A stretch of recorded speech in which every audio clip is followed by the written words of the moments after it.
Hey everybody, I think we're live. I am always amazed when this stuff works, but I am happy that it is working. How's everybody today? So today is Wednesday, of course. Wednesday is live stream day, so every Wednesday I always say we made it to yet another Wednesday. How cool is that? Thank you so much for coming and hanging out with us. So let's see who we have here today. We have, got to say hello to all these great people. John Diekman all the way from Wisconsin. How are you, my friend? Always a pleasure. Patty, how's it going? Always a pleasure to see you. Colette is here. So glad you're here. So far, two people from Wisconsin, Patty and John Diekman. Willie, how's it going, Willie? Did the painting arrive?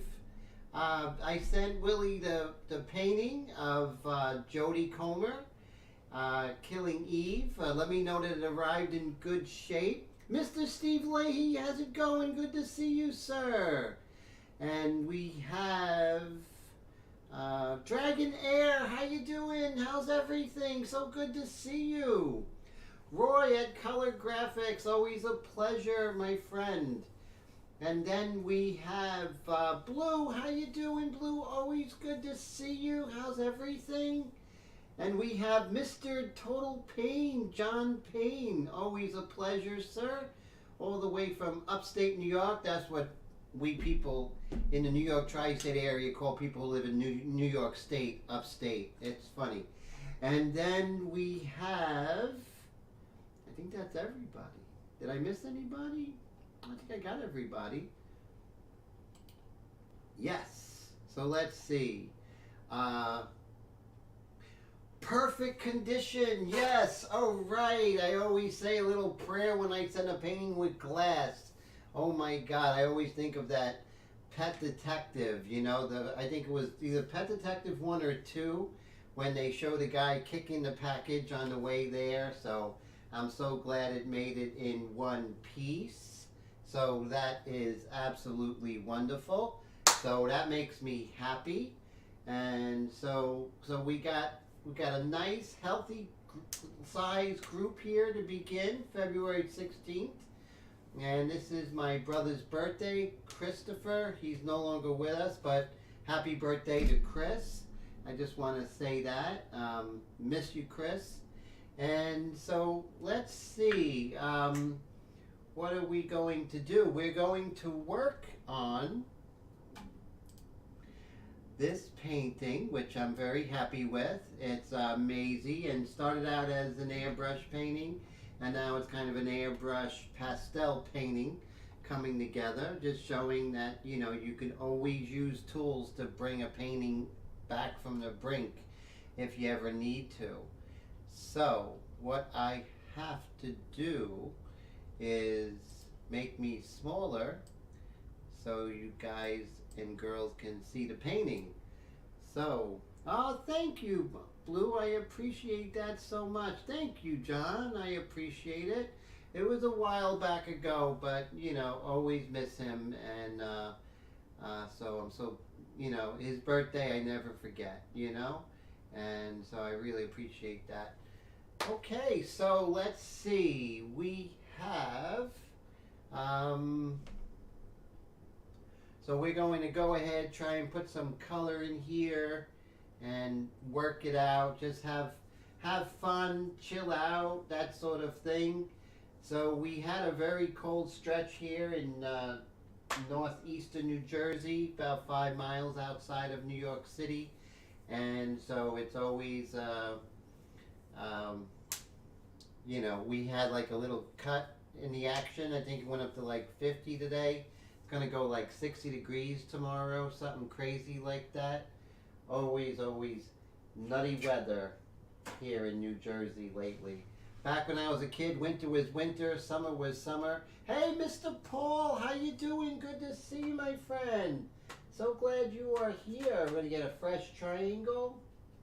And what we're going to do is we're just going to go ahead and start putting in some really nice, rich red colors. So if you, John Payne says, a heat wave. Yes, it feels like it, definitely. I'm just going to bring up my reference of Maisie here. There we go. So I can see it as we are painting. And great, let's go ahead. And so I'm just going to come in with some really nice deep reds here. I'm going to up the saturation. So I just want to kind of really realize that now is the time to be bold in your later layers with higher saturation. Sort of like at the end game of doing the black and white, you know, with the white accents, that sort of thing. In color, you do color accents, which is slightly different. But same idea, you know, you want to give it that last punch, right? So that's what we're looking to do. Oh, thank you, Blue. Thank you so much, Blue, with the super chat, super sticker. I appreciate that so very much, Blue. Thank you for the wonderful, wonderful support. I so appreciate that, and you all are just so great to spend your Wednesdays with me. I don't take it lightly. All week, it's all about the live stream. I'm thinking about the live stream all the time, and new things, new camera stuff and everything, because you all are just really worth it. And so thank you, Blue. Thank you so much for the inspiration, and that really gets me going. So I really appreciate that. So I have this reddish color, and I'm going to sort of bring it all the way down, right? This beautiful red color. I'm just going to bring that down. Hey, Paul, thank you so much. Paul, I appreciate that, my friend. Thank you, thank you. Paul purchased one of my airbrushes, and I really appreciate you. And thank you for the honor of trying the airbrush, and also he tried the inks and everything. That means so much to me. Thank you so much, Paul. And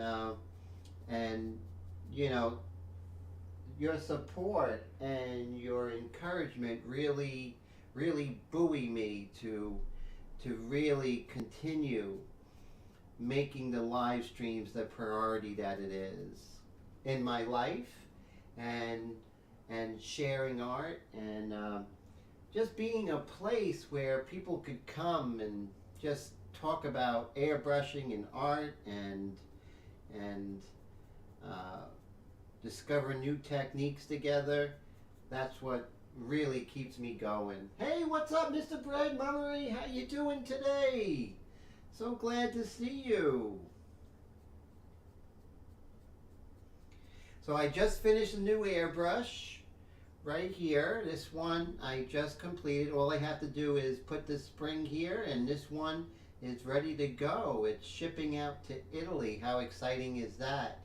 So really love making these, and I love the stories of how this airbrush really opens up with my inks, how the airbrush really opens up detail that isn't open to artists before. And I'm not saying this, these are not my words. These are the words of those who tried this airbrush and the inks together. And they just tell me, Tim, this is so incredible, the amount of detail I'm able to get.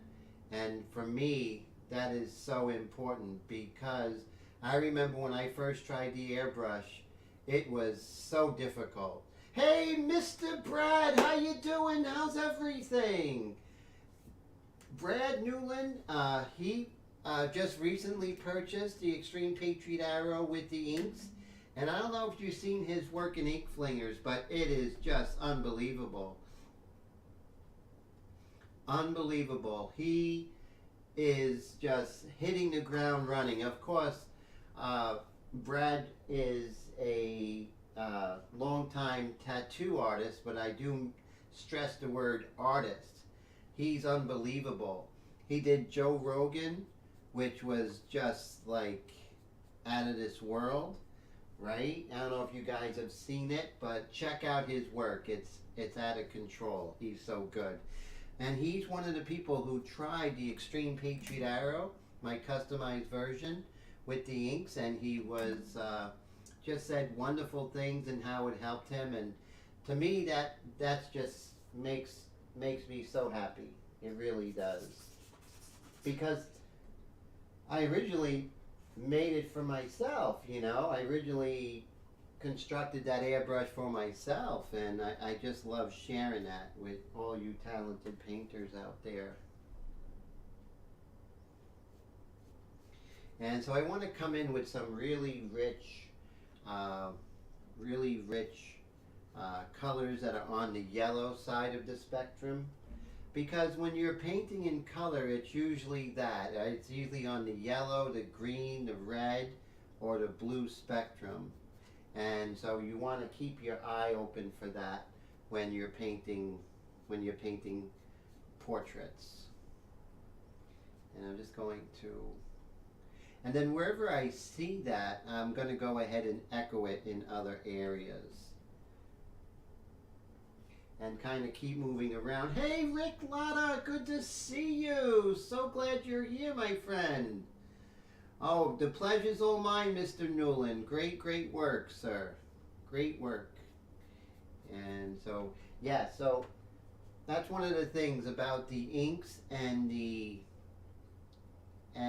custom airbrush. I'm so thankful that everyone gives me the honor to try it, and then, you know, I am so excited when it's something that really helps artists, you know, talented artists get to that next level. So that's absolutely fantastic. It's a fantastic thing to be a part of. As you can see, I'm coming in with some richer colors here.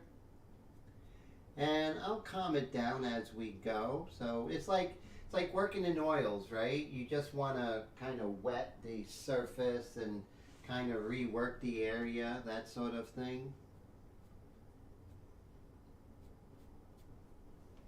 There we go.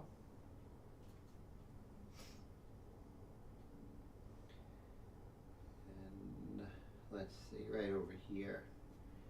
You can use a little bit of color there. And then I like using these little packing peanuts. Oh, great, they came today. Fantastic. Thanks for your patience. A little extra gift there for you. You know, I always like giving extra when people order from me. You know, it's always important to do that. A lot of times we don't get what we order, so I try to kind of balance it out by giving some little bit of extra to everybody.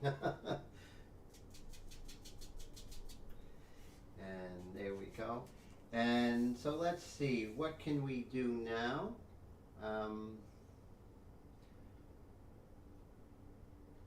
Let's work on her body a little bit. So let me move over my reference here. There we go. And let's go ahead and do that. In the beginning, it's kind of interesting. So Rick says those are illegal in New York now. What's illegal there, Mr. John? Oh, packing peanuts, really? Good, because I love them in Jersey. They're incredible. You know, you can pinch them and you could reshape them. And they're like the ultimate in blending. It really is. It really is a fantastic, fantastic discovery. Of course, it wasn't my own discovery. I think this was in Pastel magazine years ago. I read about it, and I was like, wow, packing peanuts. Who would have thought? You know, you find the best, you just find the best supplies. So I'm gonna be smuggling packing peanuts across the state lines, you know? They'll never catch me alive.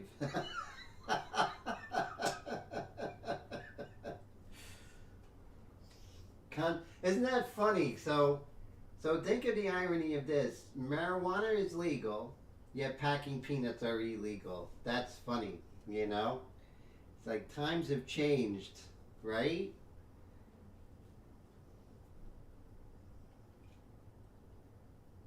That's too funny, guys.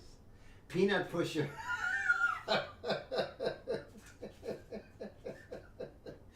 Oh my God, that is so funny. Just gonna come in with some pink here, a little bit of pink in her face.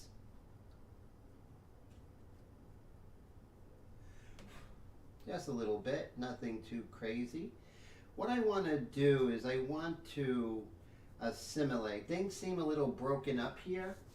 And what I'm going to do is I'm going to try something a little bit avant-garde. I'm going to give this a try. I'm just going to do like a light dusting of color here. And so what my thinking is to try and unify some of these shapes by just doing a dusting of color. Don't know if it's going to work. It should, but we'll see. Worst that happens, it doesn't work, right? But I have a feeling that it's going to work. I'm just going to do a light dusting of color here. And then we'll blend that in ever so lightly.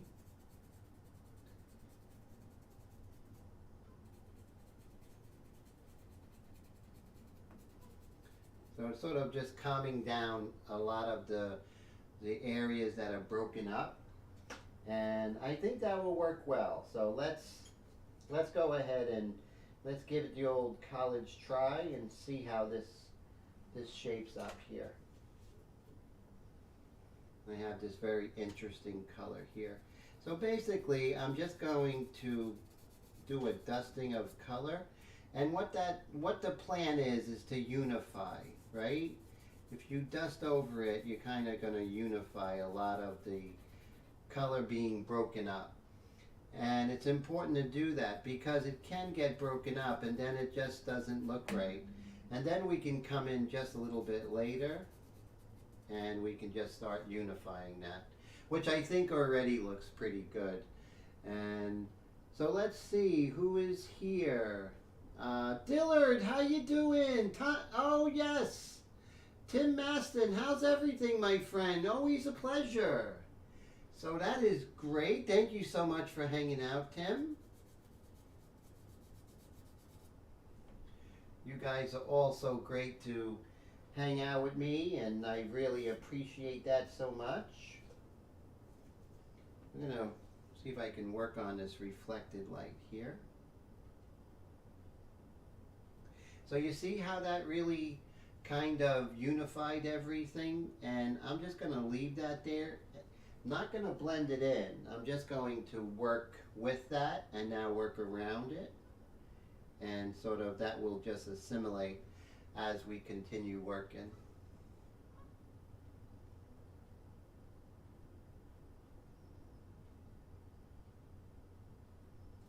There we go.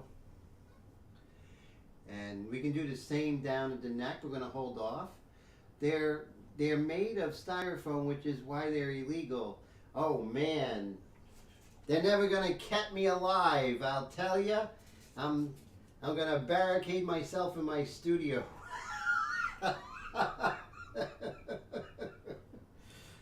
Oh, that's too funny.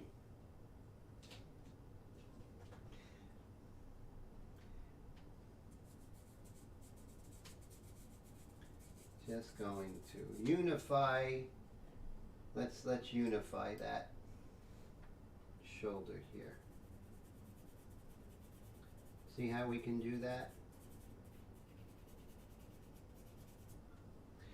So those who know me, I rarely ever go ahead and actually use this stick when I apply pastel, but there's a time and place for everything. Time and place for everything. And then we'll come in with that kind of fleshy color. So I'm looking for a fleshy color. So let's see if I can find it over here.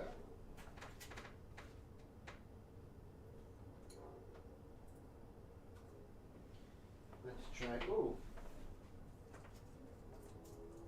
This looks good.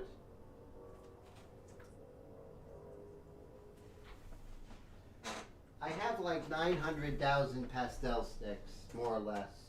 Give or take 5 or 10, either way. So let's just work this out here. Just gonna put some life into her skin here. We have to. Now down here I may come in with some, down here I just may come in with some packing peanuts to blend. We'll see. We'll see how it goes, okay? So let's see. Cool. Okay, yeah. So Mr. Oh, Dillard. So, yes. So, Tim Maston says he missed Steve's live stream. So, Steve has this live stream every Monday night. If you don't know, it's on Facebook and it's really fantastic. So, if you haven't gone there, please do. I mean, you're going to learn so much technique and everything like that.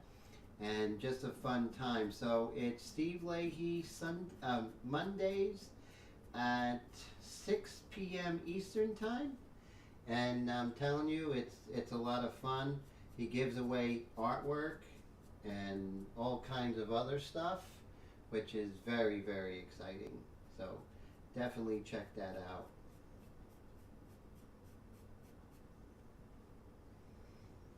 So as you see, we're putting some life into her face there.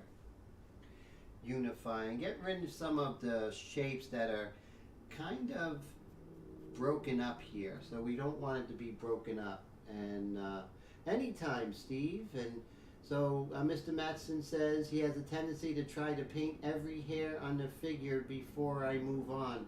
It's so true. Ah, thank you, Brad. Brad Mummery is purchasing this painting, so thank you so much for that, sir. I appreciate that more than you know.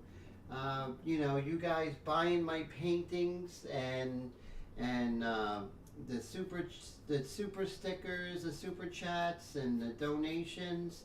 That's all that, you know, keeps the lights on. You know, and literally, not figuratively. So I really appreciate it. I'm a full-time artist. So there's no other income coming in but through you guys, and so I really, really am thankful to everything. And thank you, Brad, for that. I really, really appreciate that. Thank you so much. And Mr. Willie purchased Jodie Comer from the last live stream, and that was wonderful. Thank you, Willie, for purchasing that. That was great, and I really am happy it has a good home, and so that makes me happy. Hey David, how's it going, sir? How are you? And let me see. So David, one moment. I had a friend request, and David, did you make a friend request on Facebook? If you did, I'm sorry if I didn't. I just got to make sure that was you, because I wasn't sure.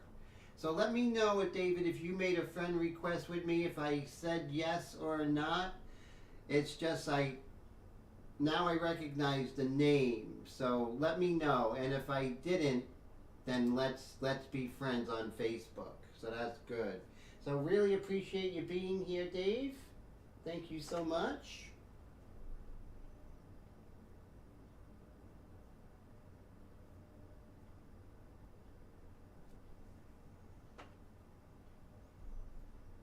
So one of these days I would love to be giving away some artwork. Oh, it was you. And did I say yes? Let me make sure. I'm going to do that right now as we speak. Let me see. I think I did say yes. I'm going to look for you.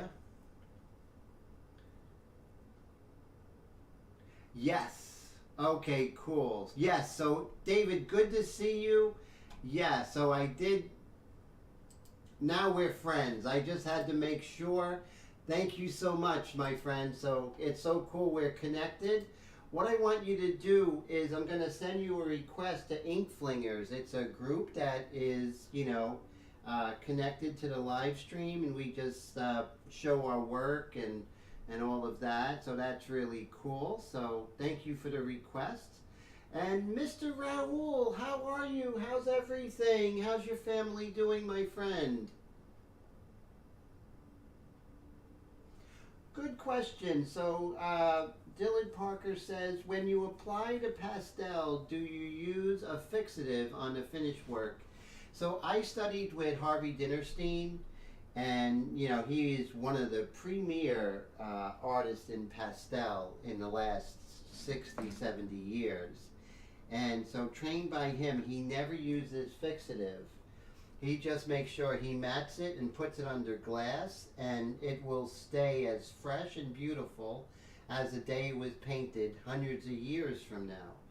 And not only that, when you spray fixative on it, it will change the texture, which you work so hard to get, and it will also darken it. So it really kills the original breath of the artwork. So you definitely don't want to use that. But great question.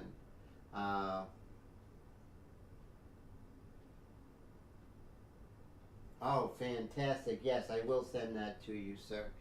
And so,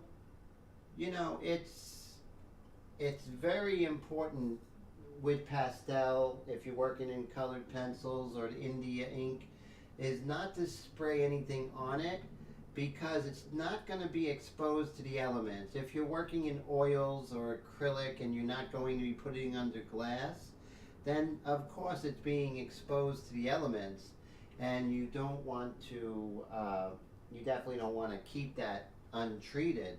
So that's my thinking. But with pastel, you're never going to leave it exposed to the elements. And you want to put a mat, so you want to mat it, like the one I sent to Willie. I mat it first, and then after it's matted, I put the glass. So the glass never actually touches the pastel. There are paintings from like the 1600s, which are framed just like that, and if you see them at the museum, it looks like it was painted yesterday. It really does. Oh, fantastic. So Brad already has the matte glass and frame already set, so that's amazing. So I'm very happy that she's going to a good home. And so great story about Maisie. Once again, I was at an alumni event. I went to the High School of Art and Design in New York City. And so once a year, before COVID, of course, they would have like a weekend for alumni and students alike, where everybody would go and sketch from the model and just hang out. And it was really very cool, us old guys and the young kids painting together. So there was this model that I was working, and I'm like, wow, she's a great model. I would love to paint her on a personal project. And I just went up to her and said, would you pose in my studio? She said yes. She gave me the price, and the rest is history. So now with COVID, things are a little more interesting. It's hard to get somebody to pose for you now. But we're going to keep plugging. We're going to keep trying, And so Dylan says, I have a problem with the static discharge, which tends to dry pastel to the glass. Very annoying. So here's the thing. That is something that could happen. What I would do is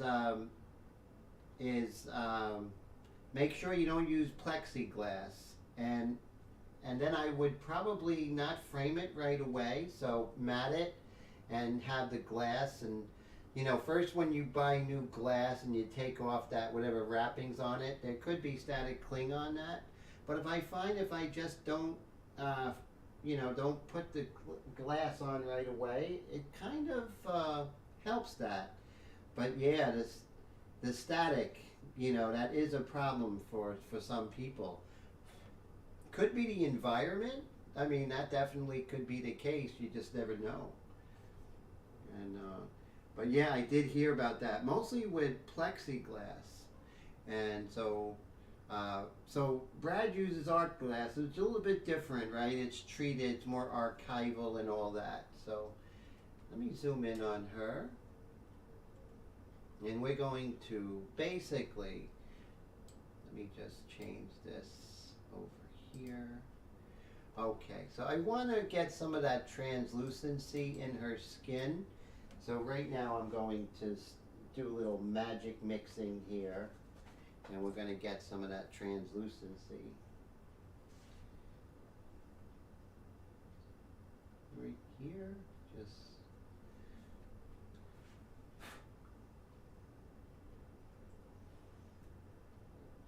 And yeah, I mean, I've seen it happen quite a bit, you know, with the static cling, you know.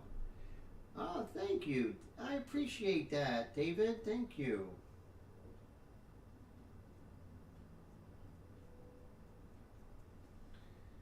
So I just want to basically just get some of the translucency in that skin. Get rid of some of that dusting going on there. And I went kind of crazy with that light. See how that light is just, it's just out of balance? So I'm going to go ahead and get rid of that. Oh, look at that. So John Diekman says, wipe the glass with used dryer sheet. We'll put micro layer on the glass. Oh, that's interesting. Very, very cool. So great advice there. Yes, definitely. So Maston, where are you in New York? Are you in upstate New York? That's a tri-state thing, of course, upstate New York. That's everywhere but New York City, basically.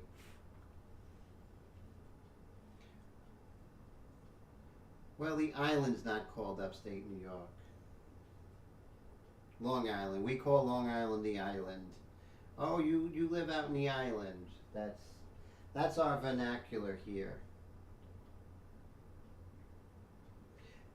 Oh, we have a bot, Xtreme. Hey, Xtreme.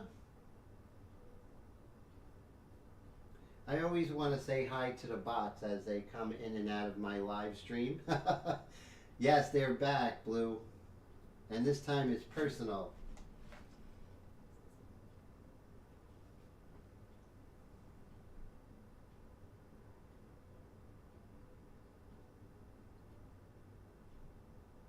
Oh, Blue, so are you out on the island right now? And if you are, what part?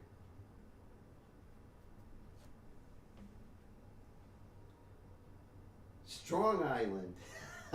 Now, Strong Island, you mean Staten Island? Because it looks like spell check fixed that on you, David. Or is that Strong Island RVC? Rockville Center? Is that it? I think it's Rockville Center, right? Tim is nice to everyone and everything. I try to be. You know, I try to be. If ever I'm not, I feel really bad. And I've had been times when I wasn't as nice as I could have been. So that always breaks my heart when I find that. Even if Albany, oh cool, so you're not far from Mr. John Payne, so that's cool. Rockville Center, so I got that, so I definitely am a New Yorker. So, you know, if I got RVC, right? So one of my HR from college, head resident, he lived out there back in the day. I went to school out in the island for a while. I went to, oh, so David says he's from Brooklyn and we called Long Island Strong Island growing up.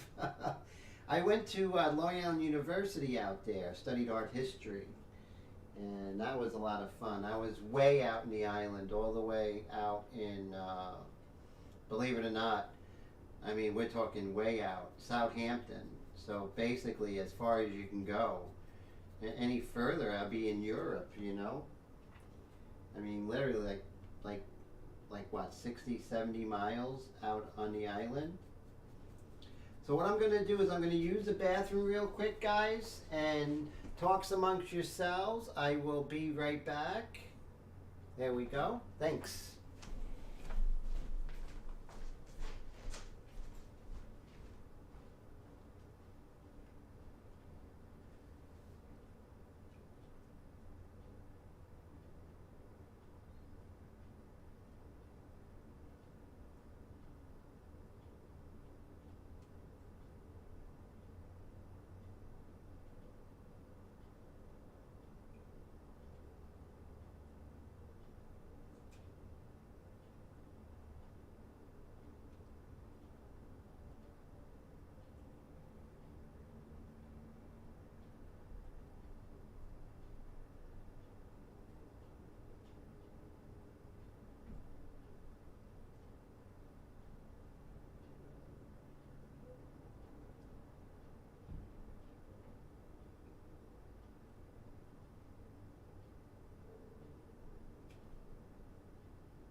I am back, and this time it's personal. How you doing, guys? Great to see yous.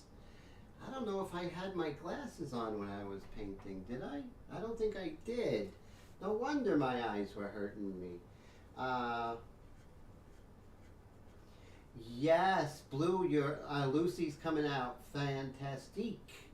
Definitely. So really love it. So that's great. So even good conversation is going on here when I'm not here. So that's amazing. So I love it.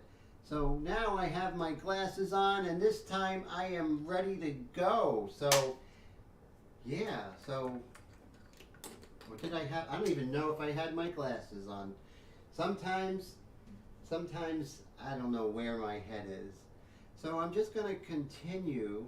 See, it's all about basically unifying the shapes and making her portrait one organism sort of thing, right? Not so broken up like it was in the beginning of this painting. So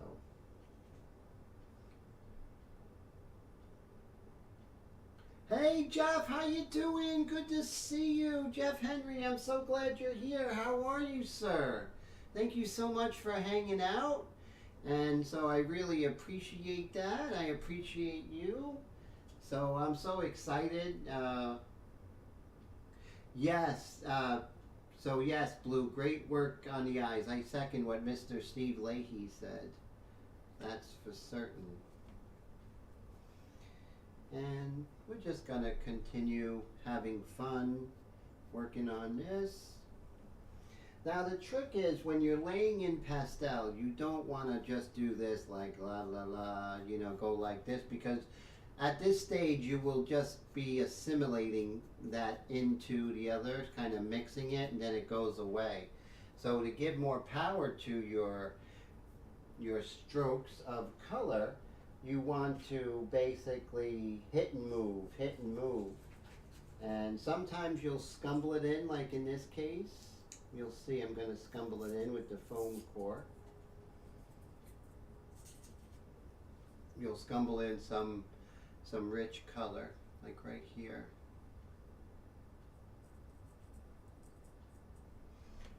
So you can scumble in color, and then you could lay color like a paintbrush. So it all depends on what application you want to do. And oh yes, the walnut ink in the turbo. Wow, I would love to see a video of that, Master. That's fantastic. That is so great. So glad to hear that. And so we're just going to, so with these, you see the triangles are very, with the foam core, you can get very, very thin.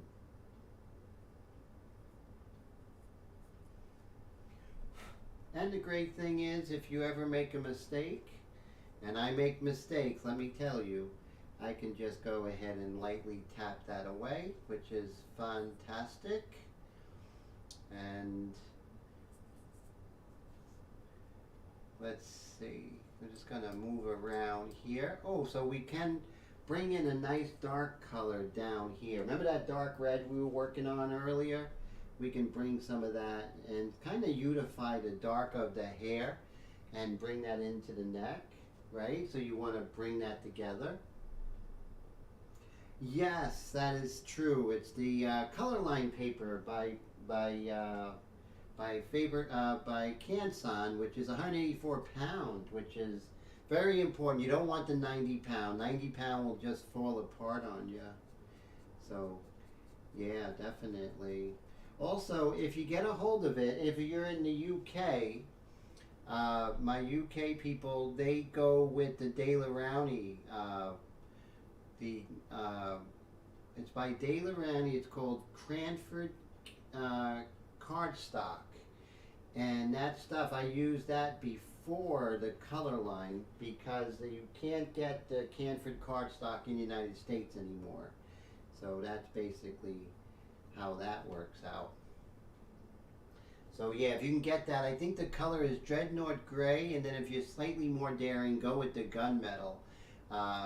You have to work harder with it, but the payoff is really great. It's a darker gray, but definitely you want to get the thicker one. I think you definitely don't want to get anything 100 pounds or less because the airbrush will just eat it up alive. It really will. So I'm really happy with the way her face is starting to have, you know, a unification to it. It's so important to get that, and if you lose it, it's not easy to get back. But we were lucky, fortunate. And I'm going to come in and I'm going to add some black. I know, black, right?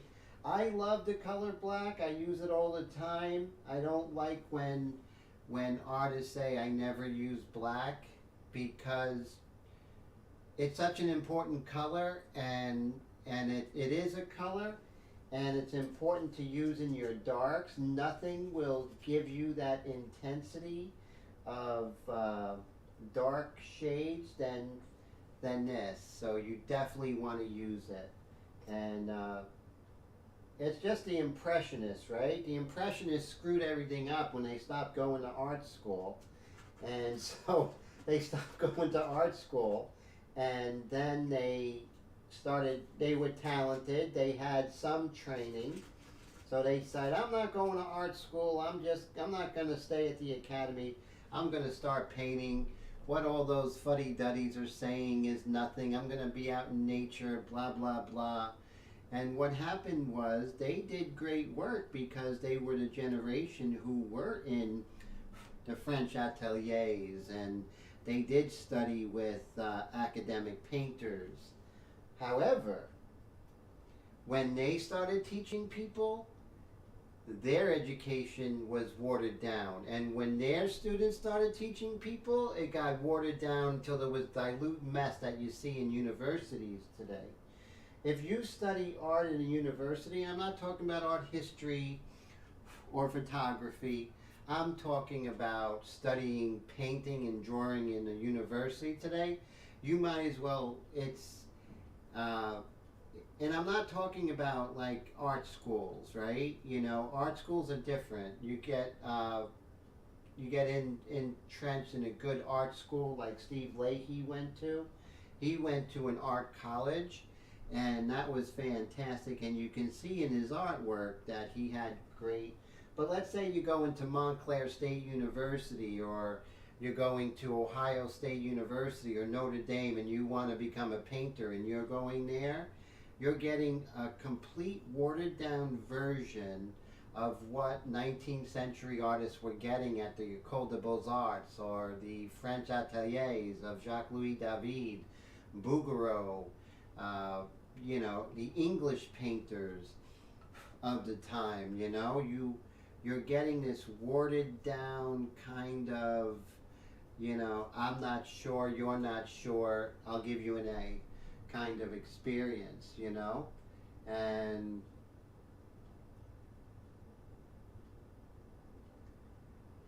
oh, cool. So it's made out of polyester. That would probably be interesting for sublimation.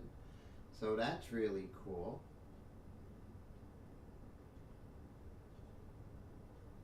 And I'm gonna work on the under part of her. Let's do that. Let's blow that up with the power of the internet and my DSLR and the fact that it's blurry. Let's make it.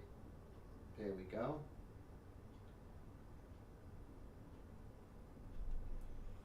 And we're just going to just ever so lightly put in this value here.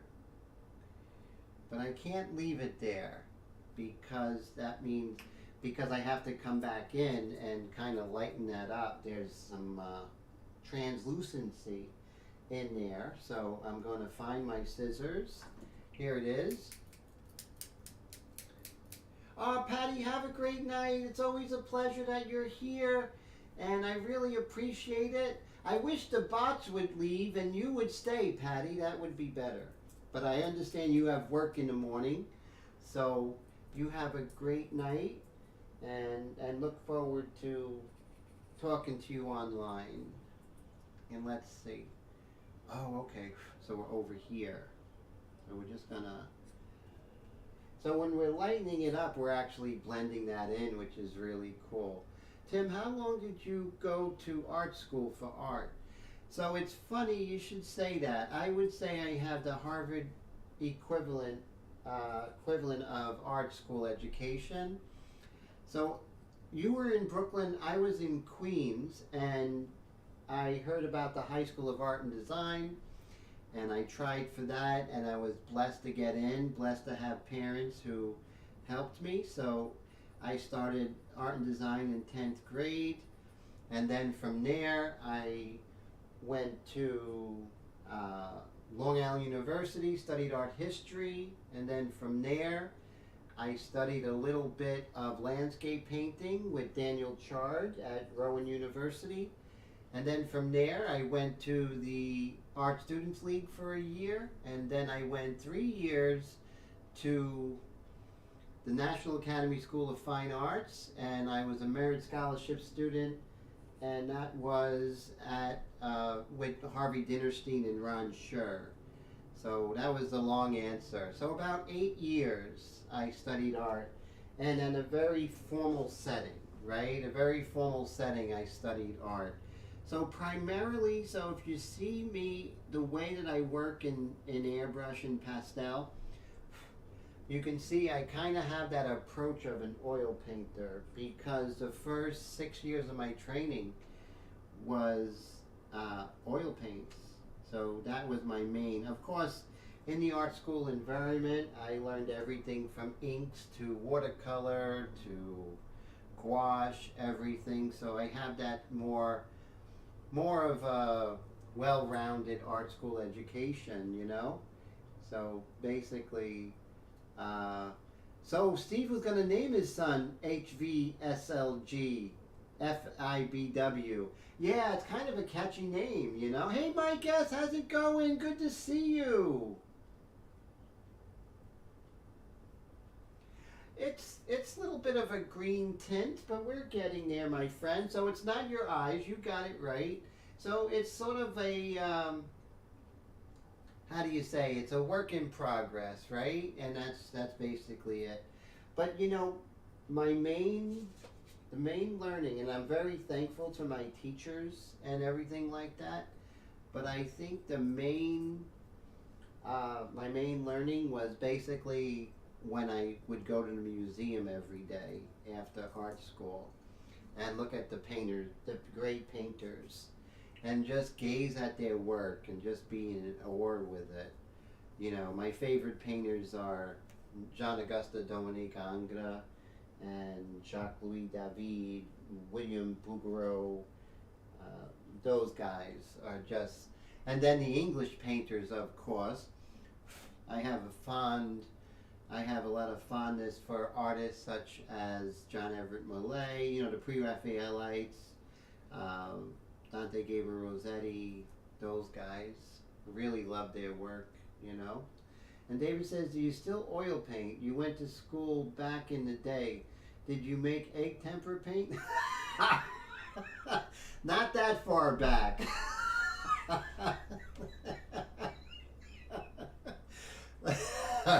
That was before oils were invented, right? That's funny.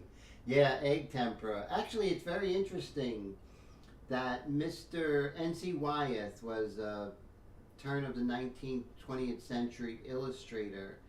And his son was Andrew Wyeth, who just passed away, I think, in the last decade or so. And he grew up and actually revolted against oils and went back to egg tempera, which was quite funny, quite interesting. That was his revolt. Other people just, you know, wore leather jackets and stuff like that. So my guess says, Tim, he was not complaining, just wondered. It sure does look a lot better than before. Oh, thank you, my friend. Yeah, it's all a work in progress, you know. So I appreciate that, Mr. Mike. Always a pleasure to see you. So you can see in pastel, we're just moving things around. And so let's see if we could work on those lips a little bit. The mouth, right? It's a little bit darker. So I'm gonna do that. See how it goes. Let's see how we can do this. And let's see. Who's leaving? John, always a pleasure, my friend. Stay warm out there in beautiful Wisconsin. So I'm so glad to see you, sir. Great advice on the dryer sheets with the glass. Good going, sir. I'm going to use that. I'm going to use that dryer sheet thing. That was a good one. So good job, sir. And Mike says, Blue, did you catch the Lucy movies on TCM had on the other night? Oh, wow. She was in Stage Door. She was really cute in that part, wasn't she? There's a little tiny slit of light color. It's a and the light color is like a dark gray. So let's see if we can make this happen, my friends. Can't promise it. Oh yeah, there we go.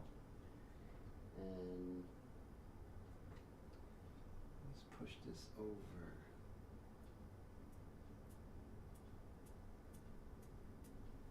And then right next to it, we're going to put the dark value.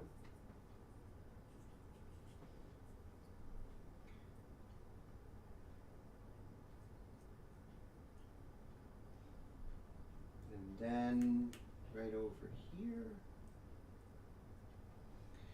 And then maybe we can sort of feather in a lighter value. So let's give it a shot.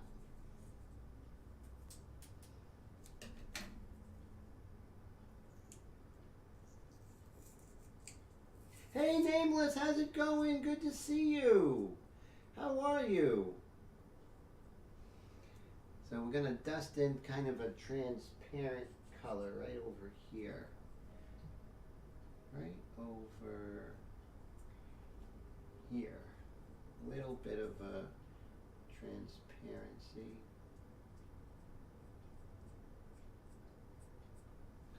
Little too light. So let's darken that up.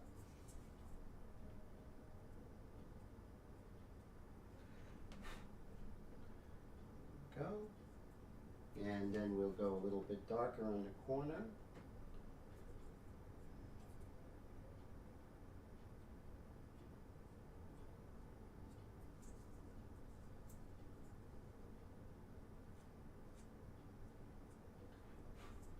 And then right over here on the corner.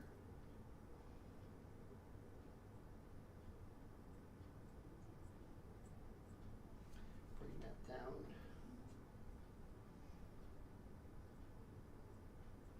That's too dark, but no worries. We're going to come in with the gray.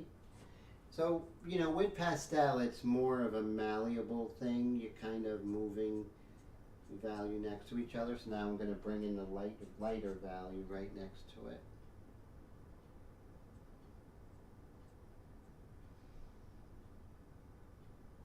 And a little overzealous, that's okay. Then we'll assimilate the darker value, bring that over.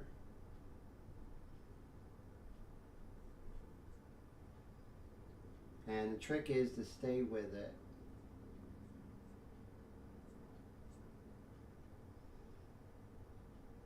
And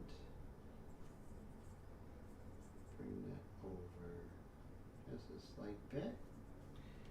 Go. And now it looks a little weird, but don't worry, it's a work in progress. No worries.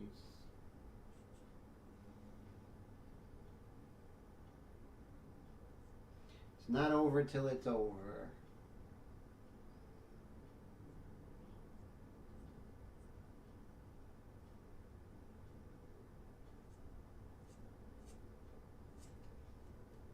And now we'll come in with that deep red that's on the top part of the lips there. Hey Todd, how's it going? Good to see you. And oh yeah, I love her early 40 movies. They were fantastic. And so David says Leonardo changed his from egg tempera when he finished up the painting of the Annunciation. Wow, his part of it. They x-rayed the painting to date, and it is partly disappears, and they can't figure out what he did the same thing. He did something with the Last Supper, David, where it's starting deteriorating, and I think he was too inventive. He didn't paint enough for his inventions to really take off. I think he did something like such a small amount of paintings. So he was too busy in his other pursuit that he didn't really perfect his inventions or innovations when it came to painting. So yeah, he did a lot of messing up, you know, a lot of messing up. And let's see, so Nameless says, oh, always seem to think dryer sheets cause static, not reduced it. Does anyone just use adhesive spray? Never. Yeah, I was always trained never to touch that stuff because it will change the value of. The only time I will use it, in the very rare case, and I do mean rare case, that I overload the surface and I can't put any more pastel on there, and if I do, it just doesn't take and I'm not done with the painting. So at that point, yes, that's when you would use a fixative, but you would use that strictly as a technical thing that you would paint over. But it would never, you would never want that to be sitting on your painting ever. Because yeah, it darkens it, it changes the value, changes the texture. I mean, you work so hard to get the value right, and then you spray that stuff on there, and it's just, you'll know when you do it. It's just doesn't feel right. And art supply companies make a lot of money trying to sell that stuff to you, like Jack Richardson Company, which is the worst company in the history of man.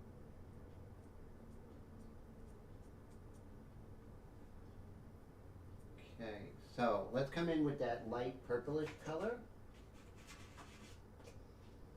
I'm going to work on those lips there. Let's see how it goes.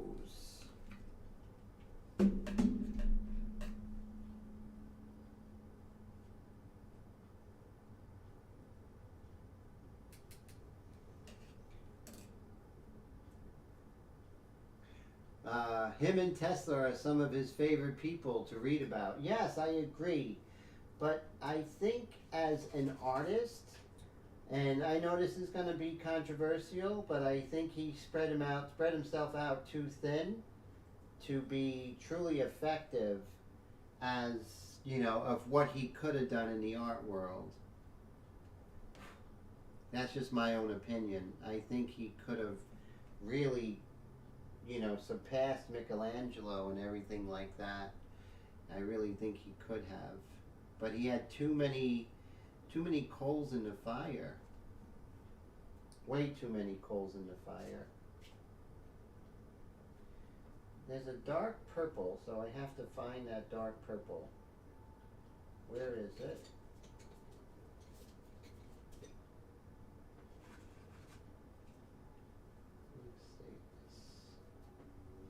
Let's see what this does here.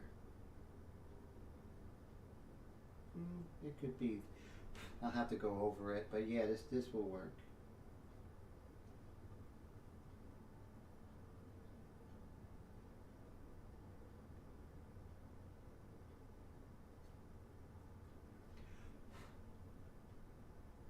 Bring this up.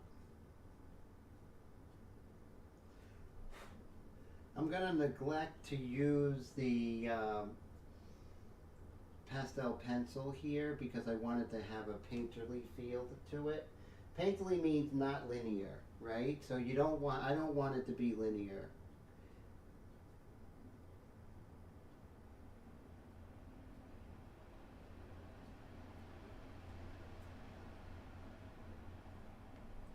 And let's see, Richardson lost a lot of business over the years, especially since they tried to steal my pastel technique years ago. And one of these days I'll talk about that story, but you know, it's horrible. It's horrible to be the little guy and people steal your innovations that are big companies, and that's exactly what happened. I know that's a grandiose claim and everything, but that wasn't my claim. People came to me and told me it. So that was, you know, I used to be on the circuit with pastels. I used to travel and give demonstrations to art organizations around the Northeast. And I guess somebody from Jack Richardson was watching in the wings. And before you knew it, pan pastels came out. And I know you people know about pan pastels because they market the crap out of them. But that's the thing with big companies. They don't have any morals. And let's see. And Blue, have a great night. Take it easy, and I will see you, I believe, on Friday. Is that correct? So yes, I believe it's Friday we'll see one another. Or is it? So let's go ahead and coordinate the time again. So, so that's cool. And Mr. Maston says, yes, Richardson lost a lot of business over the years. And let's see, everyone's saying good night, honey. Always a pleasure. Thank you so much for the support. I really appreciate that, honey. Thank you.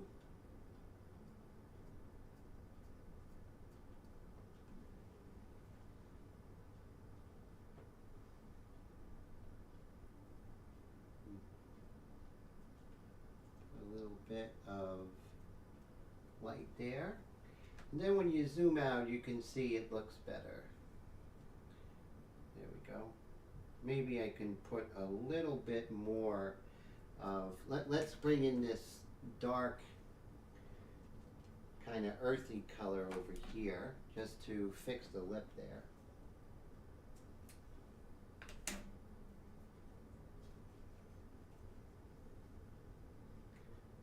Let's see, right over here. There we go. Kind of assimilates right here, and then we'll bring a dark over. Kind of give more dimension over here. Oh, you too, Master, same thing. And you know, there was nothing I can do because I didn't have anything patented, and so I kind of was poor while they got rich. You know, it's just what happens. But as artists, we still have to innovate, right? We still have to find a better mousetrap, because those guys are selling the artwork. They don't know. I mean, they're selling they're not painters. You know, the innovators come from us. They don't come from some company. So we're the ones that are in the field, right? You know, aviation happened because pilots were the ones who were talking about, you know, what's going on, what's needed, that sort of things, ideas. That's where the ideas really come from, you know. Oh, Thursday at 7, sounds good, perfect. Okay, so I will see you tomorrow at 7. So, and that's Eastern time, so that's very good. So, so Blue is going to be, you know, trying my class, and I want to talk really about my class for a little bit. Not a commercial or anything, just some of the new things that I'm offering to my students. Now, what I'm finding is, as artists, we are really a lot of times, like this picture, this is my photo that I took, right? She posed for me, this is my photo, and so I know I was there, right? I was there when it was posed. I set up the lighting, I did everything. I had a vision in mind when I was doing it.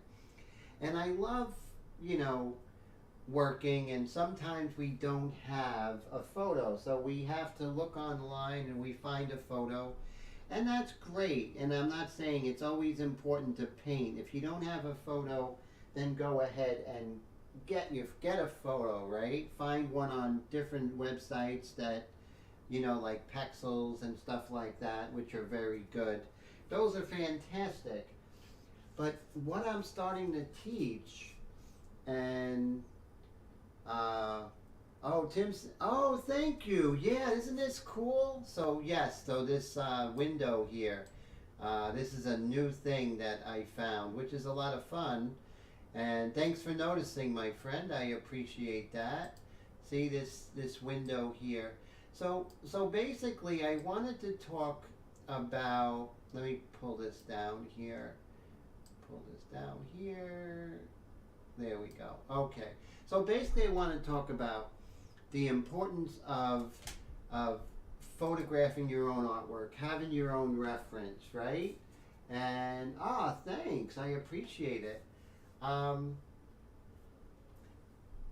And so, you know, years ago when I lived in Florida, in Orlando, I was working at a camera store, and then I was moved over to the sales floor. So I know a lot about cameras, f-stops, shutter speed, you know, all of that, you know, and ISO back in the film days. And then in around 2000, I started getting into digital, and then I would photograph my own models. And then, you know, maybe around 2018, I started becoming very busy, and I didn't have time to photograph my own artwork. it was a good time because I'm able to practice, and it's good to practice doing paintings that you find on the internet, working from photos on the internet. It's great practice, and the reason why I say it's practice is because, let's say you do the painting of your life, right? I mean, God bless you. You know, it's the Mona Lisa of you know, Midwest, right? You just unbelievable. This is something that everyone likes, but you don't have the copyright for that. So you want to go ahead and sell prints. You want to go ahead and sell it to a publisher. They're going to make it a movie poster or a book cover illustration, but you don't have the rights to that. So you're in trouble. And that's only part of it, but that's the thing, you know. I mean, that's a big thing. Okay, here's the artistic part. You wake up in the middle of the night. You have an idea. You go ahead and sketch it out. You know, and this is, how are you going to get it there? You know, how are you going to get your idea of a woman, you know, next to the river, the sun setting? How are you going to do that? The way the light was coming off the back of her hair with the orange yellow glow. You have that vision, or you watch a movie and you see that vision and you write it down. How do you do that? You need to paint that, right? So this is what I'm offering, including in my class. I am offering how to photograph a model, how to get your own reference material. That's included in the class, and that's $100 a month. And I wouldn't be doing that unless I really believe that's what we need as artists. We need to have the ability, and I'm not talking spending thousands of dollars on camera equipment. I teach my students how to find used cameras and that really work. What kind of flashes to use, what kind of light modifiers to use. All that for like less than $500. If you don't have the camera equipment already, I could direct you to get that. So since I've been learning and doing professional quality studio work, I'm able to teach you guys and girls who are in my classes right now. So when I'm working and I photographed, so let me see if I can show you. So here's another example. I'm still working on it, but it's a self-portrait. So let me make this smaller here. Okay. Make Tim smaller. So I photographed myself, and Facebook people have seen it. So this is a self-portrait I'm working on. And you can see it's still early going, right? It's not, don't look at it as a finished work of art, but you can see I photographed this. I worked out the lighting and everything like that. And I'm entrenched in this, you know, from the very beginning of the idea I had to posing myself, to getting lighting ideas, and then figuring out how to do it, having the photos done, fixing the photos in post-production, and now painting it.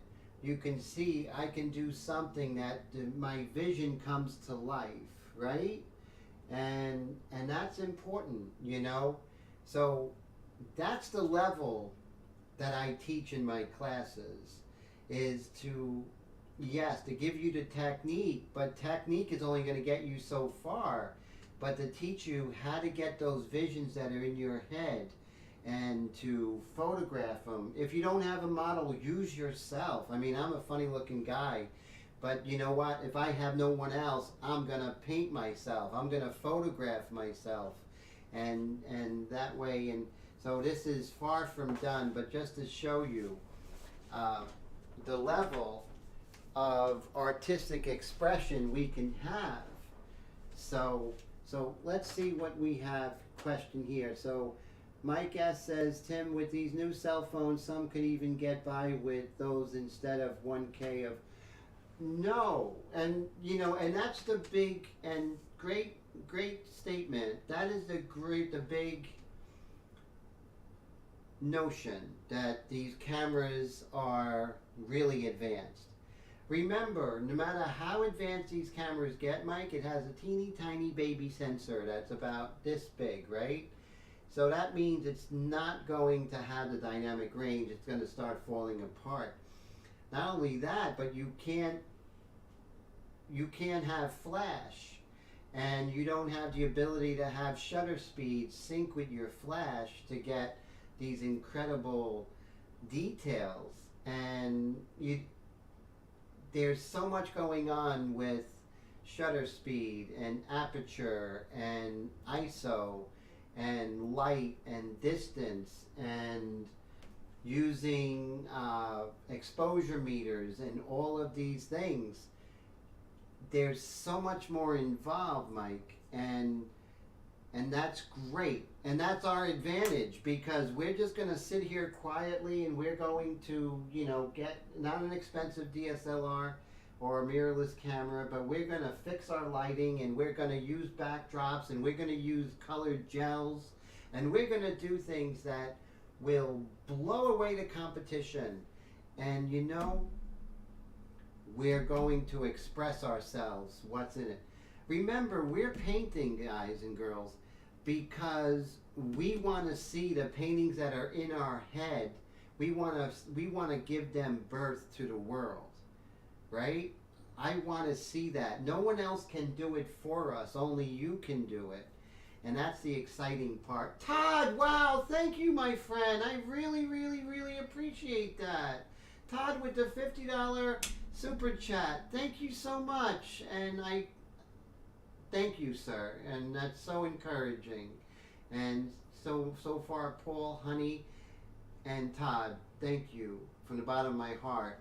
And nameless subscriber says, Tim, rights and all aside, what would you say makes a piece worthy of prints for selling? Not everyone has the same taste in art, and none likes to waste money on something none will buy. So any advice? I would say my advice is, if you love it and you created it, make some prints. Why not? Just nameless, and I'm going to say something, might be esoteric and all that, but maybe nameless subscriber, maybe your audience hasn't seen your work yet. So, don't worry about the fickle population and they're not buying your work. Heck with that. Don't you worry. You keep working. Andy Warhol said this: don't worry about whether people like your art. Go ahead and create more art while they're deciding on whether they like it. So what, I want you to make prints, but I want you to find out how to make your own prints and how to make prints at low cost. That's another thing that you would find out in my class. How to make world-class prints for next to nothing. I made this print. I did that in my studio. You take my class, you'll learn. And you'll learn about that. This in my studio. So, there's ways. We don't have to keep putting money in someone else's pocket, but I want you to make prints, and I want you to give those prints out as gifts. I want you to give a print to, let's say, a director of a gallery or someone like that. Maybe you do a portrait of a celebrity, send a print. Find out where their agent is, send a print. Who knows what happens? Keep your original, but don't ever lessen your work just because people don't like it. Your work's amazing. It's yours. You put your heart and soul into it. It's worthy of prints, just like anyone else's work. So never forget that. And if you do forget it, I'll remind you. So you do great work there, and you just keep pushing. So yes, so definitely go forward with the prints. And if you have the money, or if you want to take my class where you can find out how to do that, that's great too. Hey, how's it going? How's everything, Mr. Garcia?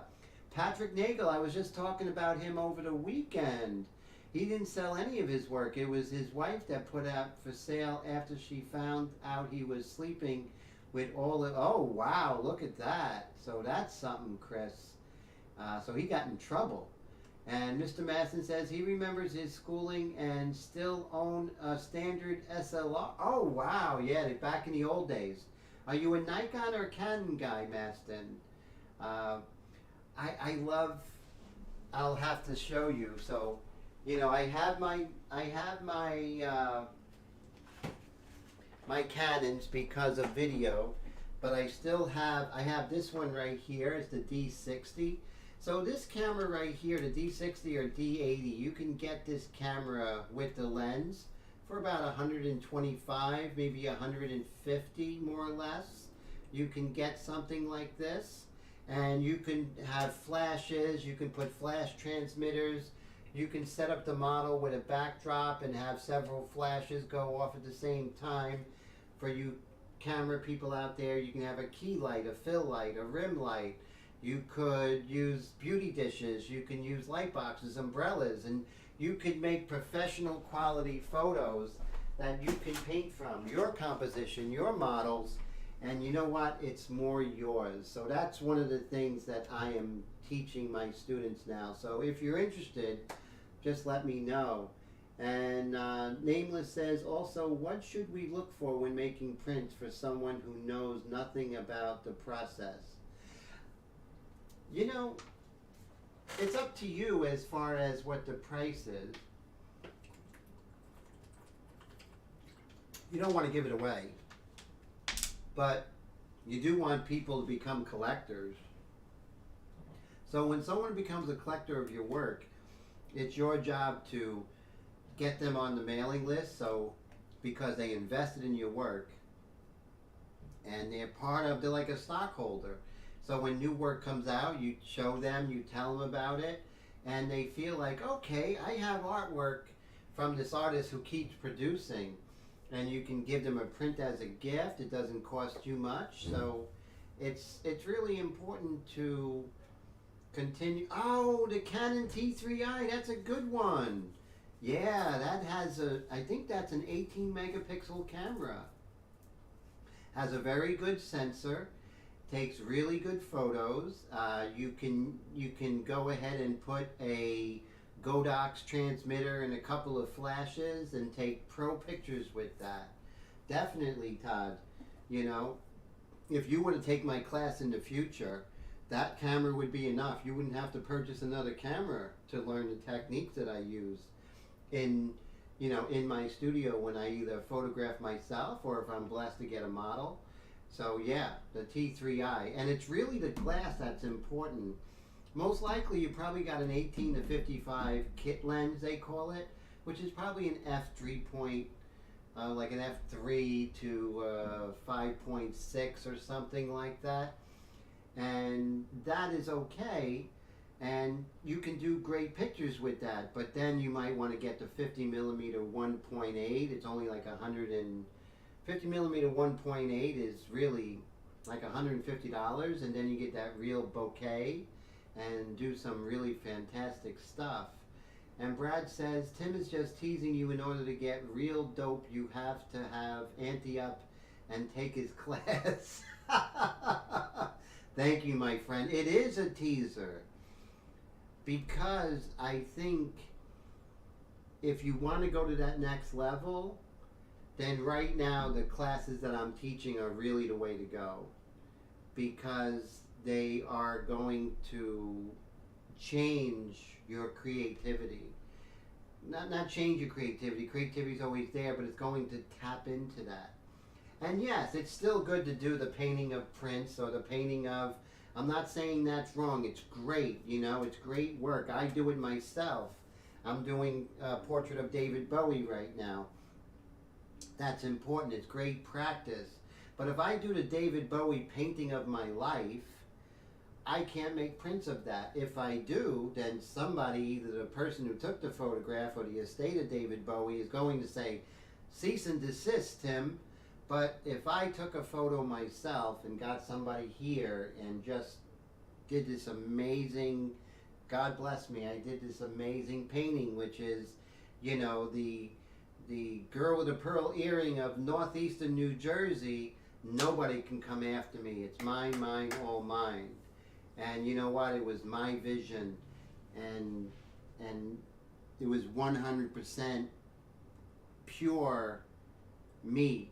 And that's the work I want you to do. I want you to do 100% pure you. So yes, with me you're going to learn about technique. You're going to be learning about light and shade and drawing and anatomy and all that. And you're also going to learn about photography. So that's why if you see that I don't offer workshops, I offer a mentorship program which includes 2 classes a week, 1 class one-on-one with me, and then 1 group class where we touch on photography and stuff like that, digital art and how important that is, you know? And so that's really important. And oh, and Nameless says, Tim, I was asking about making them, like the company software price to pay. Oh, for prints? I do it in-house, so I really wouldn't be able to tell you, you know? So yeah, I don't go outside of myself to print. So I have my own process, and that's something that is I only share with my students. And because it has to be something special that I share with them, you know, it has to be what my students call it, the inner sanctum, right? So if you take my class, you're going to learn stuff that you're not going to learn outside. And that's basically anyone out there, you know, in the airbrush world, you know, they're not going to show you everything. So I want that to be special for those who trust me and say, Tim, I'm going to take your class because I'm all in, Tim. I'm all into what you have to offer. And that's when they do get that inner sanctum, as Mr. Brad Mummery has once coined that phrase. So Mr. Masson says, artists need to do the work. There is also the possibility of purchasing the rights to reproduce the image. Yes, but that's a slippery slope, right? So, you know, you have to get a license. So let's say I did a picture of one of my heroes as a kid, Dave Kingman of the New York Mets, and I did this painting of him, and it's just majestic, and I love it, and people love it, and Dave Kingman and his, not to say that he would do that, he would say, cease and desist, I don't want that painting out there, I did not give you rights for me to reproduce it. So it's not like I'm saying, you know, worry about the rights of the celebrity. Not at all. They got enough money. It's really about you guys, about creating the work of a lifetime and then having that, you know, it's like that little asterisk at the end of the painting or something like that. Or, you know, but then again, no one's going to have your vision, right, guys? I don't know. My vision is different than yours. So I did a painting, and I don't know if you all seen my dollar bill paintings. Have you all seen my dollar bill paintings in the past? I mean, they're really interesting, you know, the paintings I did on that series. And I'm going to see if I can get there. But the dollar bill painting came to me like in a dream. And literally, it just came to me like in a total dream. And when that happened, it was just totally, you know, something I had to write down right away when I woke up. And I immediately wrote it down, and I found a model, and I found the background, and the rest is history. And that painting sold, I mean, immediately. And I think those type of experiences are the experiences you will get when you're doing the work that comes to you, whether it's in a vision, or I believe in visions, or anything like that. You know, call it inspiration, the muses, whatever you call it, divine breath. When you get those moments, you have to go with it. And so how are we going to go with it if we don't know how to get it from here and here onto the painting, right? You have to, I have to go ahead and get that vision out and onto the canvas. So I don't know if I can show my website that I had. I had a website, Painted Glyphs. It's down temporarily because I changed web hosts. So I have ink flingers up, but that's not my older artwork. So let me see if I do have anything like that to show. Sometimes I do, but it doesn't look too good that I have that painting. But it was my currency series, and they all sold because it was something special about them. And it was special because they came from somewhere. It was an inspiration. So anyway, I'll show that to you all another time. So let's see if there's any questions here. Mike says, if I'm not mistaken, you can't paint anything you like without permission. You just can't sell it. You can paint anything you want. No one can stop you. But they can stop you from exhibiting it. They can stop you from making any money on it. They can pretty much kick you in the butt legally. That's for sure. And Air Todd says, Tim, I'm going to buy your class, just need to figure out how I'm going to do it. You let me know, and if there's anything I can help you with, Todd, you let me know, because if there's nothing, I never let anything get in the way of taking my class. So if you have any reservations or anything, you just instant message me or send me an email. That would be fantastic.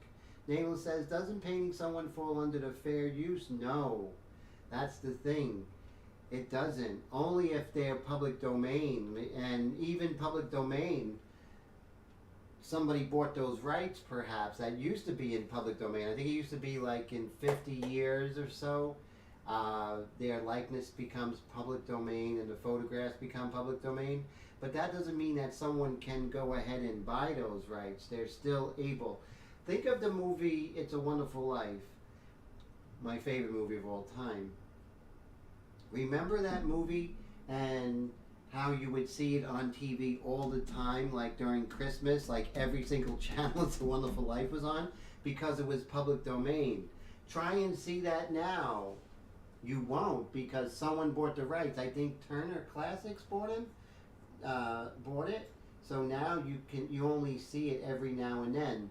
Same thing with A Christmas Story. It used to be like everywhere, but someone bought those rights. So let's say you find an old picture of maybe a 1920s movie actress, right? Silent movie actress. And you thought it was in public domain, and you did it, and it was just wildly successful. And then you decided to make t-shirts of it. And it's like, it's blowing up. It could happen. It's blowing up. You are making so much money. I mean, money is coming in hand over fist, and you're supporting your family and doing great things, and all of a sudden, you get a knock or an email, or actually it would be a certified letter, and it would be from the estate, and they would tell you to cease and desist. And they would basically shut down your operation, possibly sue you for everything that you made from that. So I'm not saying that that's going to happen. I'm just saying, if you have this idea and you're putting your heart and soul into it, wouldn't you want something that no one can take away from you, right? That's what I'm saying. I'm also saying that's why I'm veering away from doing the celebrities and moving more towards my own photos and having my students go in that direction too. Now, I'm not saying that my students have to go in that direction. You continue doing your favorite celebrities and everything like that. You can continue doing that. Yes, that's just fine, and I will help you with that.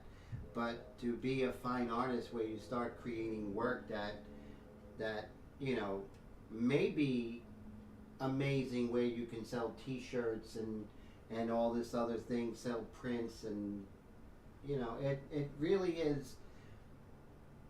You don't want someone else having their hand in your pocket. And believe me, the little guy is the one they come after first, don't they? Right? If they see you making money, and I did that painting of Dave Kingman, and he had a Mets uniform. You think the New York Mets won't send me a certified letter and say cease and desist and start suing me for everything that I made from that painting? Even though I painted it, it's my heart and soul. I love Dave Kingman. You know, watching his homers when I was a kid, they were the highest things in the world. They could send me that letter and shut it down, you know. Well, whenever you do, and good question, Maston. So whenever you do have a model that poses, you have to, beyond a shadow of a doubt, have them sign a model release form. And that is legally binding. Your signature, their signature, that's legally binding. So that means the model has no legal rights going forward for anything you do with those images. None whatsoever. It's ironclad. And you have to do that. And Mike asks, can you paint a film movie still from a frame without worry? No. Even then, because, yeah, if you're painting it, and Maston has pointed out, that's fine, but what if the director is, you know, perusing Facebook, and I'm like, wait a second, that looks like the video that I shot of this model in 1985. Yep, that is her. Maybe he had a bad day or whatever, and he's gonna go right after you just to prove a point, to make an example out of you. Remember the people who were making movies with they were copying Napster, and these record companies made examples out of people and sued the pants off of people, took their houses and everything just to make examples out of them. So it's less, and that's true, it's copy, you know, and I don't give a crap about these actors and actresses that are worrying about their likeness, whatever. I really care about you guys as your artwork and expressing yourself and doing something that no one can take away from you. That's what it's all about. That's plus our work is going to be better than the photos that you see online. And the reason is they're going to be better because when you have a DSLR, even if it's just 10 megapixels, that's going to be a beautiful large photo. You're going to be able to go in there and see detail. When you're doing the photo shoot, you can go ahead and do a full figure and then do some detail shots. So when you're taking, when you're working from it, you have the detail of the eyes, you have a detail of the hand. I mean, your work's going to get better. To a certain extent, and I know, Steve, you will agree, Steve Leahy, your work is only, to a certain extent, your work is pretty much predicated on how good your reference is. If you're still here, concur with me, Mr. Leahy, because, you know, bad reference, tough time. You know, it's never, you're never going to catch up to your reference. And you can do it in a garage, definitely. So yeah, you can definitely do you can definitely do classes in the garage. You can set up your little photo studio that you take down, right? And let's see. So Steve Leahy says absolutely. So Steve, if you have a terrible reference photo, even though it is like your dream composition, would you go forward? Would you go forward in the work if the photo is just deteriorating, there's important things missing, would you go forward with it? And so I would love to hear what your vantage point and perspective is on that. Nameless says he's heard that much about Disney. They are greedy savages. Mickey can be fierce. Brad says Disney is vicious when it comes to protecting their copyrights. So is Harley Davidson. So is Major League Baseball, the NFL. But they do have those rights, right? It is in their rights to do it. And most likely they'll leave you alone. I've been painting and drawing celebrities since I was a young man, and yeah, they don't come after you. I did have a couple of fans. So I did a picture. I did a series of pictures of Norah Jones. And Norah Jones was, she's wonderful. But one of the fans got a hold of me and said, "You need to stop. You're stealing from Norah Jones. I'm going to go tell her. I'm going to go tell Norah Jones and her estate that you're doing this." And I was like, wow, I mean, what could I say to that? Except stop drawing Norah Jones.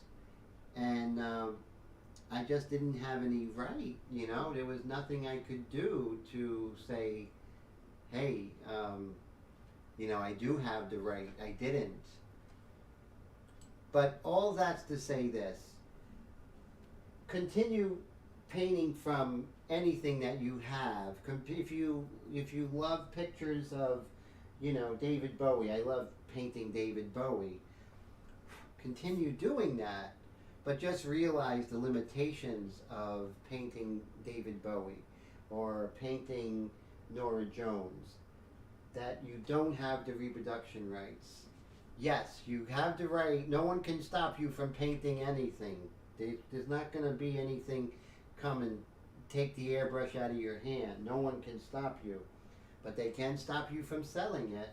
Even so, I looked into it. Even if you did a one-time piece of, let's say, Marilyn Monroe, the estate of Marilyn Monroe can still sue you and make an example out of you. Even if it was a one-time painting and you went ahead and sold it to the Whitney Museum of American Art. But that's another thing.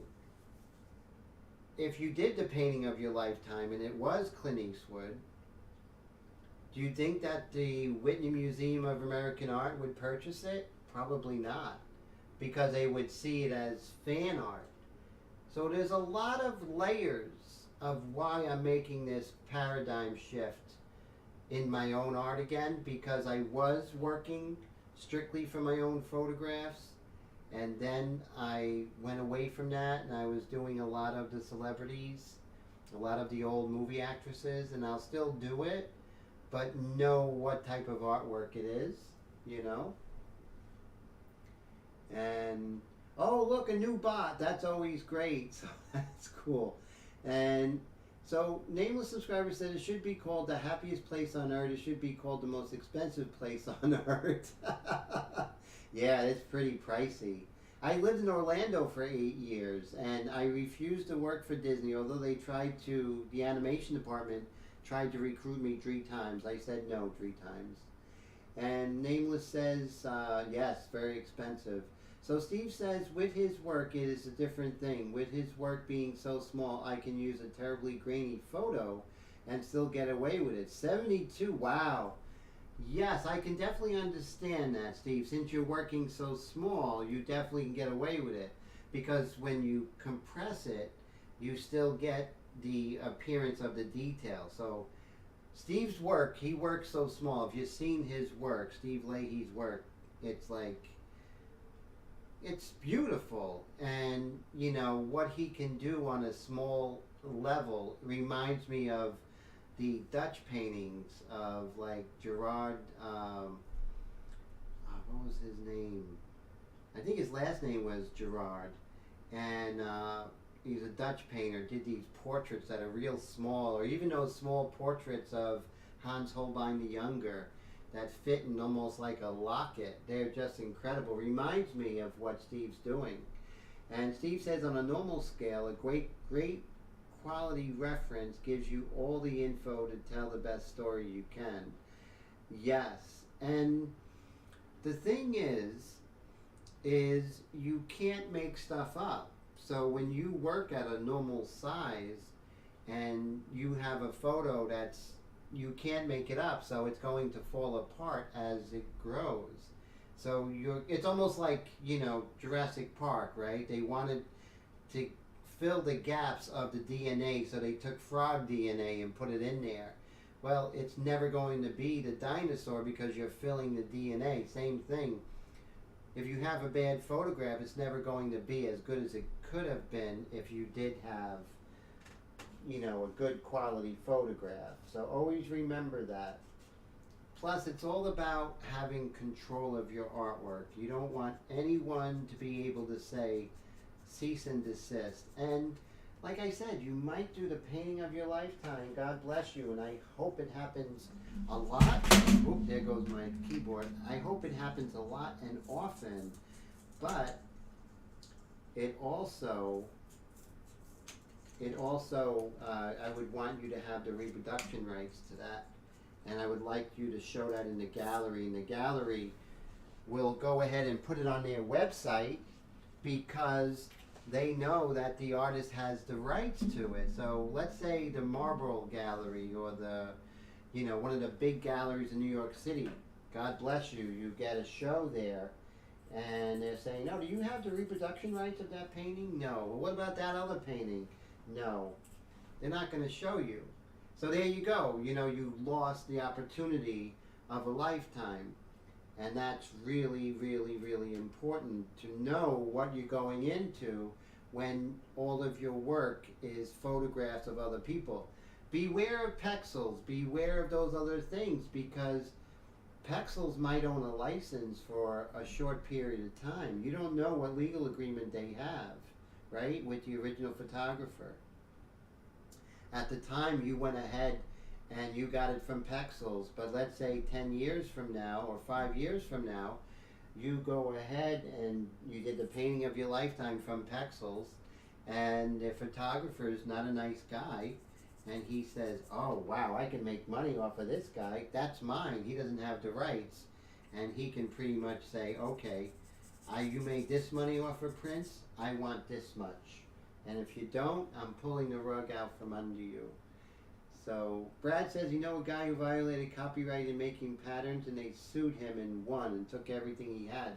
They will make an advantage. They will make an example out of you, no question. It's just, who are they going to make the example?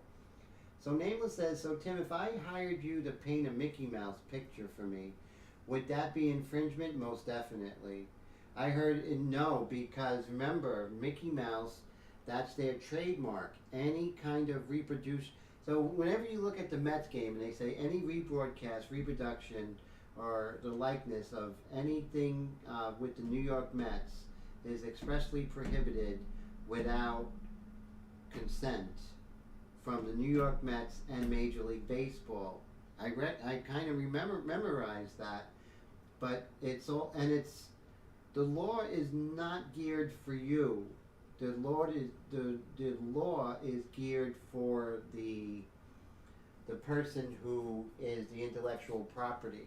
So it used to be a lot of gray area. That's all gone now, right?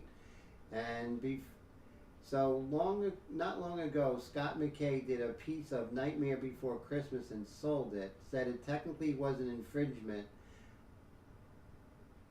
No, that is infringement. Even if you're selling the original, you're using someone else's intellectual property. But the thing is, it is, but the thing is,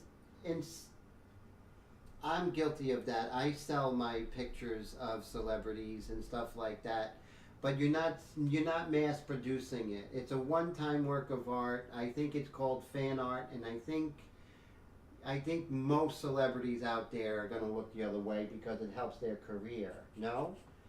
But if I'm selling t-shirts, get this t-shirt, and I'm mass producing t-shirts and selling them all over the country, and even though it's my picture that I did of David Bowie's going to say, no, David Bowie's not going to say anything right now, but David Bowie's estate might say, "Hey, cease and desist." Another quick story. Back in the early 2000s, I was selling my work on eBay. And I was selling drawings of Selena, the girl who passed away, the singer. And I was selling prints of my drawing and the original. And the estate of Selena contacted me and said, "Cease and desist," and there was nothing I can do. I had to stop. And you know what? A lot of times they'll just want you to stop. They're not going to go after you. But like Brad said, you never know when they will make an example out of you. Like they did to those poor people. Everyone, I know on, got movies and not movies, but music from Napster, but they made the example out of a few people to stop everybody. You know those horror stories where they took their homes and everything, right? And so let's see what else we have. This is a great conversation. So I'm glad we're doing this, a little change of pace. So even though I'm selling my David Bowie painting, I'm still guilty of some form of copyright. But I feel when you're selling an original, it's really helping. It's not hurting them, it's helping the estate or that celebrity. I think that's a good thing. But if I start selling I'm talking mass producing t-shirts, then that's, oh, thanks, Maston. I hope you have a great night. Always a pleasure. So thank you so much for hanging, my friend. And so Dylan says, the thing is that you can modify a piece to the point of reference is not recognizable. Just, yes, you can definitely use it as inspiration, of course. You can. And, and the thing is, it's not something that, a lot of celebrities are going after or anything like that. It's just something that I honestly want to express myself more, and I want to have more intellectual property of what I do, and I want to teach that, right? I want you guys to have the intellectual property. And Willie, have a great night. Thank you so much, my friend, and thank you for purchasing the painting. I really appreciate it. I'm so glad it arrived. Lots of bubble tape. I think I put like $10 worth of bubble wrap around that. So thank you once again, my friend. So Nameless says he personally thinks intellectual property is hogwash. If you put it into work, you should get paid for it regardless of whose idea it is. First person to think of collecting rain does that. Yes, but the thing is you don't have the reproduction rights of it. You have the rights of that original work of art. So, the David Bowie, that's an original work of art. I think I could sell it without getting any kind of reproduction, with any kind of problem, but I think I will get problems once I try. So let's say this painting I did, right? I could sell this painting, but I don't sell the reproduction rights. So I sold this painting to Brad Mummery, and he has it, but I have reproduction rights. I didn't sell that. Now, if he wants to buy the license for reproduction, that's something separate, because now this is totally mine, right? It would be totally yours. If someone said from Bantam Books is like, I need that for this book cover, this bestseller, and I'd be like, okay, so it's going to be this. I'm going to license this for that, and this is what I'm going to give them, and I'm going to be paid in perpetuity, right? See how, as an artist, it really kind of compounds in our favor, right? So it's really it's our best interest, not in anyone else's. And means everyone else should die of, oh no, everyone else should die of thirst. Yeah, and so that's something. Yeah, the law is rough, and the law is not really fair most of the time. And Brad says, Mike, you do have to be able to prove it was your original work, which isn't hard. Just send it to yourself as registered mail and never open it. Well, the thing is, you're still going to have to prove it, that it's your work and everything like that. So if you own the photograph and no one else does, and that came from your camera, it's an open and shut case. Right? It's if you know the model and all of that, and Brad says it used to be 50 years, they changed it to 75. Yeah, so that's why in a nutshell. So why is Tim offering photography as part of my mentorship program? Because it's important. It's important to know when you're working on a picture And I do that for my classes. I work on pictures of the old 40s and 30s movie actresses, and I love it, and I still do it, and I still will continue to do it. But I know I can't go and make T-shirts of it, at least not legally. And they can come after me, and they can come after you, and I don't want that to happen. But more importantly, so main thing, why? Because this photo here of Maisie, I took it. She posed for me. She signed the model release form. If I want to make T-shirts of this, I'm really so thankful that Maisie posed, and she is incredible. She was an incredible model when she came into my studio, and I'm sure she's still amazing. And I'm so thankful, but no one can stop me from selling this. Selling this on T-shirts and selling it to a book publisher. If it gets into a gallery, they can put it on their website without breaking anything. Hey Kenneth, how you doing? Great to see you. So Kenneth says they are really tough on Peanuts knockoff. Hardly anyone likes to see other people who have put in all the work. And Kenneth, I was reading the comment. It was retracted, but good comment is that, as Kenneth stated, that even if you do a Charlie Brown, which is all cutesy, the estate will come after you, and they're not going to be so cute if they're suing you, right? But let's put it this way: most companies, most estates, I'm just going to tell you to stop, and they have stopped with me. Like I said, I was selling the prints of the drawings of Selena I was doing, and her estate said, "Don't do it anymore," and I complied, and I had no right, no right whatsoever, and I had to comply. But if someone comes up to me and says, "Tim, I don't want you to paint Maisie anymore," well, Maisie posed for me, and I can paint Maisie all day long, And Kenneth, Nameless says, "Kenneth, thanks. I always wondered if people could see that message redacted on the other end. Kept me up at night." Oh, okay. Well, I understand. Sometimes you say something, you're like, "Oh, that's not exactly how I wanted to say it." At least we can do Hollywood stars before World War II. That's cool. I would like to look into that. What's the protocol, right, for that? So, just know what we're doing, right? When you're doing, like, believe me, I love, as you know, I'm a big Jean Tierney fan, right? Love painting Jean Tierney. Such a beautiful woman she was. Oh my goodness.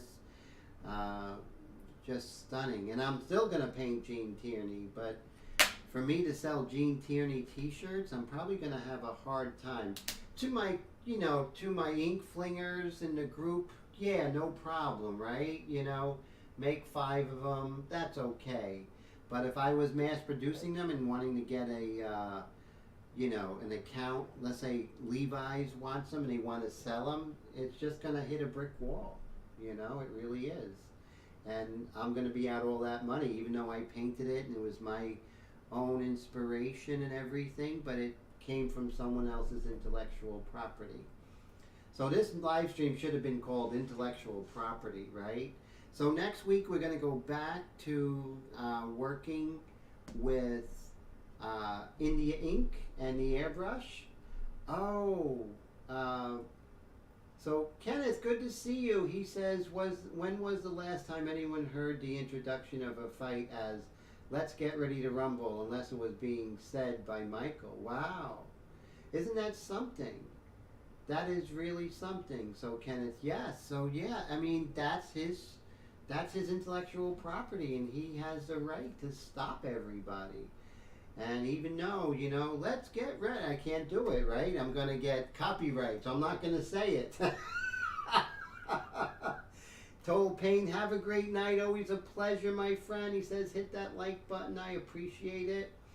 And Todd, have a great night. So we're at 11:30. So basically this work, it's not quite finished. I'm going to be doing more to it.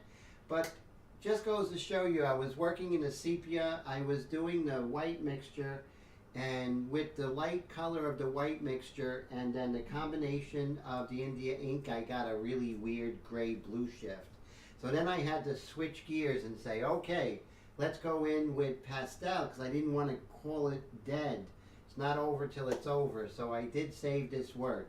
So always remember, step back, reassess when you're working, and don't call it dead until it's over, okay? So Mr. Roy, have a great night. And oh yes, looking forward to that, Todd. When you got time, I have time for you.